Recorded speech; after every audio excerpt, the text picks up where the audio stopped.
Chhatapur seat is out of the equation. यहाँ पर फिर से नीरज कुमार का हैट्रिक जो है, बिल्कुल चौथी बार यहाँ से जीतने जा रहे हैं और रिकॉर्ड मार्जिन से जीतेंगे। इस बार उनका 20,000 पिछली बार था, मैं दावे से कहता हूँ इस बार 30,000 से होगा, निश्चित रूप से से ही होगा। संजीव मिश्रा के बैठ जाने से इस क्षेत्र में जबरदस्त नुकसान होगा। हालांकि संजीव मिश्रा ने कोशिश की लेकिन होना नहीं है। ओरमा ग्रुप, जो सोचता है वो करता है, आपके अपने सपनों का आशियाना।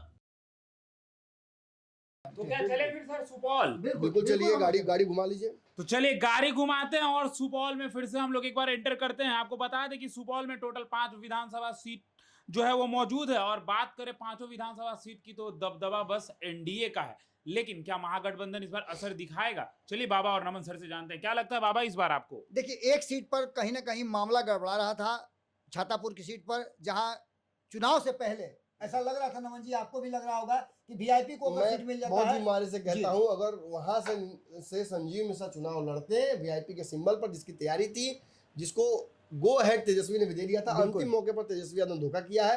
इसकी वजह से ये सीट वीआईपी से छीन गई और जीत भी महागठबंधन से छीन गई। इस सीट पर पिछले ही प्रत्याशी को रिपीट कर दिया गया है, बिल्कुल, वो बहुत बुरी तरह से हारे थे और इस बार भी वो हार उनकी तय है। तो Chhatapur seat is out of the equation. यहाँ पर फिर से नीरज कुमार का हैट्रिक जो है, बिल्कुल चौथी बार यहाँ से जीतने जा रहे हैं और रिकॉर्ड मार्जिन से जीतेंगे। इस बार उनका 20,000 पिछली बार था, मैं दावे से कहता हूँ इस बार 30,000 से होगा, निश्चित रूप से ही होगा। संजीव मिश्रा के बैठ जाने से इस क्षेत्र में जबरदस्त नुकसान होगा। हालांकि संजीव मिश्रा ने कोशिश की लेकिन होना नहीं है। तो त्रिवेणीगंज से क्या सिचुएशन थी? देखिए, वीना भारती रिजर्व सीट है, वीना भारती जीत करके आई थी जेडीयू से, ये जीत रही हैं, विजेंद्र यादव जीत ही रहे हैं। नमन जी बाबा, इसमें कहीं सुपौल में भी एक भी सीट नहीं आ रही है किसी को, एक भी सीट नहीं आ रही है, इसमें क्लीन स्वीप है। ये जेडीयू का गढ़ है। मतलब कुछ लोग तो इतने बेवकूफ हैं कि वो विजेंद्र यादव तक को हारते हुए दिखा रहे हैं। बिल्कुल। जबकि मैं दावे से कह रहा हूँ, जो प्रत्याशी पिछली बार बकरी था शेर के सामने जी, उसी को रिपीट किया गया है। मिन्नत रहमानी को सुपौल से लड़ा रहा है। 125 यूनिट बिजली फ्री दी है, अब कोई हारने वाली बात है? आप जरा मैं बताता हूँ आपको, रुकिए। सुपौल में 30,000 वोट से हार हुई थी मिन्नत रहमानी की। मेरा वीडियो एनालिसिस जाके देखिए सुपौल का 2020 का। बाबा को मैंने फोन पे कहा था कि मिन्नत, जो कि बहुत अच्छे मित्र हैं मेरे, मिन्नत चुनाव में है ही नहीं, लड़ाई में पिछली बार भी नहीं थे और इस बार भी कोई अंतर बहुत बड़ा नहीं हुआ। हाँ, त्रिवेणीगंज एक सीट है जहां पर 3,000 वोट से जीत हार हुआ था।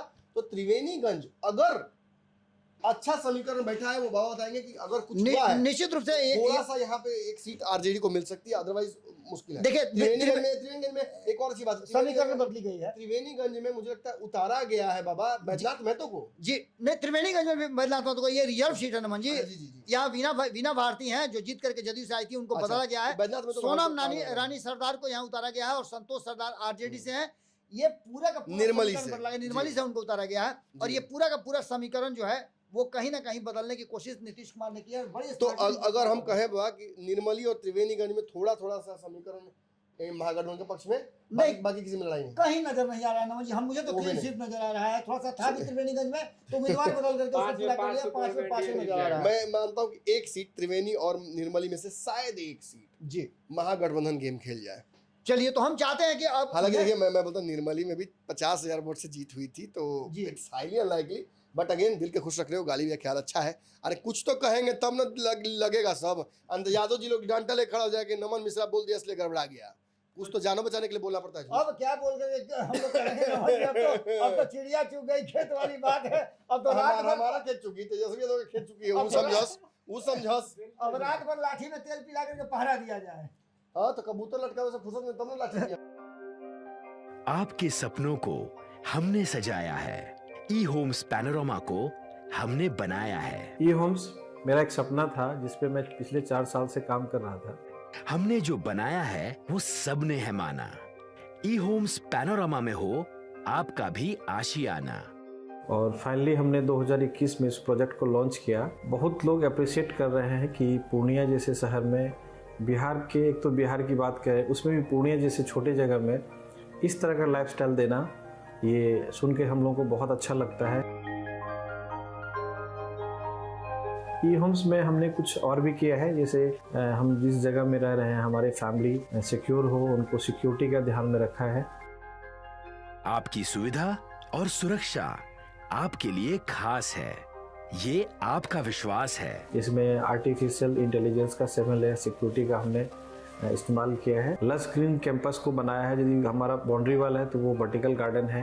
ये जितनी भी फैसिलिटी होता है एक इंटरनेशनल टाउनशिप में, ई होम्स है, ये हम लोग विश्वास नहीं कर पा रहे हैं। जो भी हमारे मित्र दोस्त या जो भी हमारे बाहर के बाहर आते हैं तो हम लोगों को बहुत अच्छा सुनने को मिलता है और बहुत अच्छा क्रेडिट मिल रहा है। वो सारा हमने सिर्फ एक बिल्डिंग नहीं बनाया, हमें एक बहुत अच्छा लाइफस्टाइल दिया ई होम्स में, और मेरा एक सपना था जिसको मैं आज फुलफिल होते हुए देख पा रहा हूँ। ये आपका आवास है। ई होम्स पैनोरामा में अब आपका निवास है।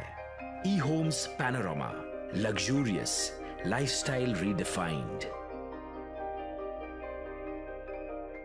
पनोरमा ग्रुप, जो सोचता है वो करता है। अगर ये वीडियो पसंद आई और वह बिहार के राजनीति और बिहारियत से सरोकार रखेनी तो सब्सक्राइब बटन दबा के चैनल के सब्सक्राइब कर ली। ओजे एगो घंटी बा, ओकरा बटन दबा देला से कुल सटीक और मारक खबर रुआ मुफ्त में मिल जाई। अगर रुआ पत्रकारिता के हमनी के नया प्रयोग में सहयोग कर चाहतानी तो ज्वाइन बटन दबा दी। पेटीएम नंबर नोट कर ली 9386